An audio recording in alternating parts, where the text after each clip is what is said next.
Je voudrais,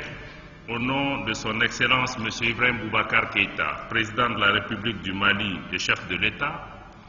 du gouvernement et du peuple malien, souhaiter à chacune et à chacun d'entre vous la plus chaleureuse des bienvenues ici à Bamako au Mali et vous témoigner notre profonde gratitude pour votre participation effective à cette conférence internationale sur la gestion des frontières et communautés frontalières dans le Sahel. Juste vous dire que le Mali est honoré de votre présence. Le Mali est honoré du choix de Bamako pour la tenue de ces échanges. Le Mali se réjouit particulièrement de la tenue de cette importante conférence qui traduit la volonté du système des Nations Unies et du G5 Sahel de viser, mais aussi de développer des thématiques novatrices qui pourraient avoir des dividendes sur les populations du Sahel en termes de paix sociale, en termes de sécurité, mais aussi en termes de développement.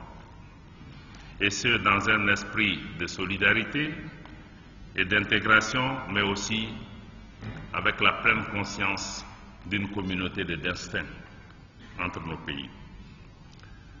Notre réunion intervient, vous le savez, au moment où le G5 a endossé sa stratégie de sécurité et de développement qui repose sur les piliers qui ont été rappelés ici même, à savoir la sécurité, la gouvernance, la résilience et les infrastructures. Dans ce contexte, le G5 a entamé la planification d'une série de projets et de programmes, comme cela a été rappelé par notre secrétaire permanent, qui permettront aux 5 pays engagés dans cette nouvelle locomotive communautaire de relever plusieurs défis en comptant d'abord sur leurs propres ressources et capacités, puis sur l'accompagnement de la communauté internationale. Et cet accompagnement est d'autant plus nécessaire que les défis du Sahel sont aussi les défis du monde. Car très clairement, ce qui se joue au Sahel ne concerne pas que le Sahel. En effet, la globalisation fait qu'aujourd'hui, tout problème résolu,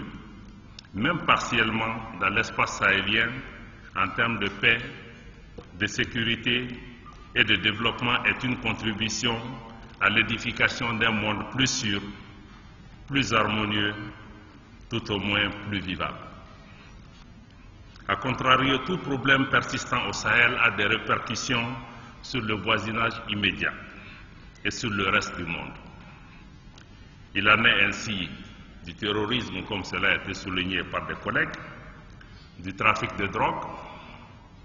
du trafic d'armes, trafic d'êtres humains, de la migration clandestine et même des défis climatiques et environnementaux.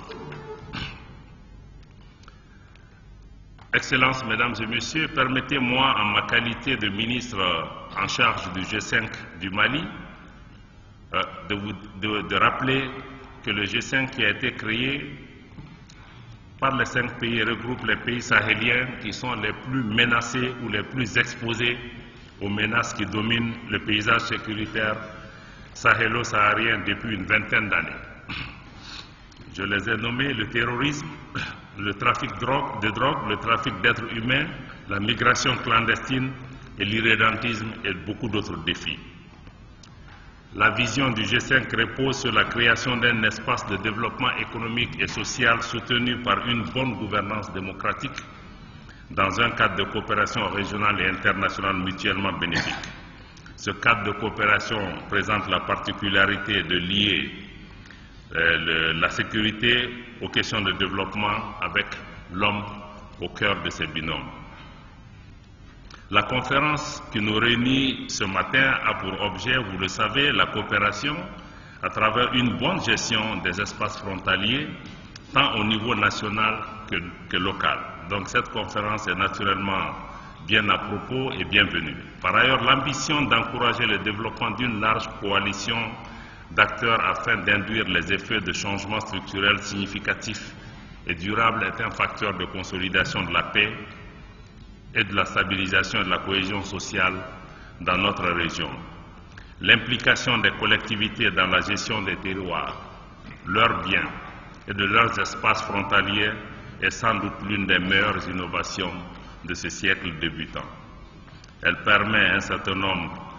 elle offre un certain nombre d'avantages et d'opportunités qui ont été rappelés ici, y compris une meilleure gestion des espaces frontaliers vides, peu peuplés et lointains, ce qui caractérise le Sahel en particulier, mais aussi de développer une coopération décentralisée, poussée et durable. Elle permet également d'établir un solide partenariat avec des institutions nationales, locales et internationales. Elle permet en outre de renforcer la cohésion sociale et l'épanouissement de nos populations qui vivent de part et d'autre de nos frontières. Il permet de développer des activités économiques locales et transfrontalières, mais aussi dans un contexte singulier qui est celui du Sahel aujourd'hui, de lutter plus efficacement contre l'insécurité, le terrorisme et toutes les autres formes de criminalité organisée.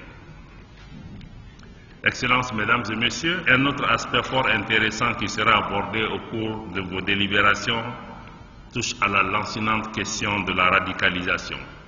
notamment celle de la jeunesse, en rapport avec la montée de l'extrémisme violent et du terrorisme dans l'espace sahélien. C'est une préoccupation majeure aujourd'hui des dirigeants et des peuples du Sahel. Sur ce point, permettez-moi de rappeler que la protection et la promotion du patrimoine culturel du Sahel, la sauvegarde de nos valeurs traditionnelles qui fondent l'esprit d'appartenance au même peuple, à la même histoire, au même espace géographique, nos valeurs de tolérance, de respect de la dignité humaine, de la solidarité et de l'hospitalité légendaire sont des éléments précieux qui nous portent à croire que nous pouvons bâtir l'un des meilleurs espaces communautaires de paix, de sécurité, de stabilité, de cohésion sociale, mais aussi de croissance et de développement. Pour ce faire, il est d'une impérieuse nécessité pour les pays du G5 Sahel d'œuvrer à la mobilité des personnes et des biens, à l'intensification des échanges commerciaux qui existent depuis les temps immémoriaux dans cet espace, afin d'en faire des atouts pour le développement dans un cadre régional sécurisé et stable. Pour le reste, une bonne gestion des frontières et des espaces communautaires transfrontaliers est de nature à renforcer la résilience des populations locales, à les mettre dans les conditions de résister, à les mettre à voir de rejeter les idéologies véhiculées par les groupes extrémistes et djihadistes. Distingués invités, cette rencontre de Bamako devrait nous permettre d'atteindre un certain nombre d'objectifs aussi à l'issue de cette journée. En premier lieu, de déboucher sur une déclaration d'importance sur la gestion des frontières pour la paix sociale, la sécurité et le développement, mais aussi de créer un cadre régional d'information, d'échange et de coopération sur la gestion des frontières en rapport étroit avec le développement. Enfin, il devrait permettre de lancer une plateforme de gestion des connaissances pour les acteurs, partager leur vision, leur motivation et les perspectives, mais aussi partager les éléments du programme Sahel du PNUD comme cela a été décliné tout à l'heure par notre frère Marjay. Je voudrais à cet égard saluer en particulier le rôle joué par notre frère Abdoulaye Marjay, mais aussi saluer votre équipe dynamique qui est sur le terrain ici à travers notre sœur Baranga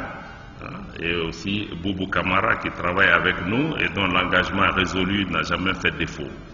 Je saisis cette occasion pour réitérer aussi notre gratitude à l'ensemble des partenaires au développement du Mali. Certains sont présents dans cette salle, mais aussi à l'ensemble des partenaires du G5 pour leur appui multiforme et je leur demande de continuer à travailler avec nous pour une stabilisation durable de cette région. Comme je l'ai indiqué au début, la stabilisation du Sahel est dans l'intérêt des populations du Sahel, mais aussi c'est dans l'intérêt de tous les voisins du Sahel et même au-delà. Je terminerai en réitérant l'engagement du gouvernement du Mali à soutenir non seulement cette conférence, mais à en faire dans un esprit constructif et inclusif le début d'une réflexion plus profonde et prospective, faisant des frontières non pas des barrières,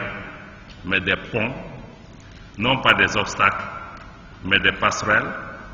non pas des espaces fermés, mais des lieux ouverts et de confluence, des espaces vitaux où se construit le bonheur des communautés, des sphères de créativité où se tisse le bien-être des peuples, des espaces qui renforcent la confiance et la compréhension mutuelle entre nos pays et nos peuples. Les frontières doivent également devenir des espaces où la prospérité est partagée, des espaces où les moyens sont mutualisés pour renforcer la sécurité, maintenir la paix et contribuer à la stabilité de nos pays. Je vous remercie pour votre aimable attention et voudrais à présent déclarer ouverte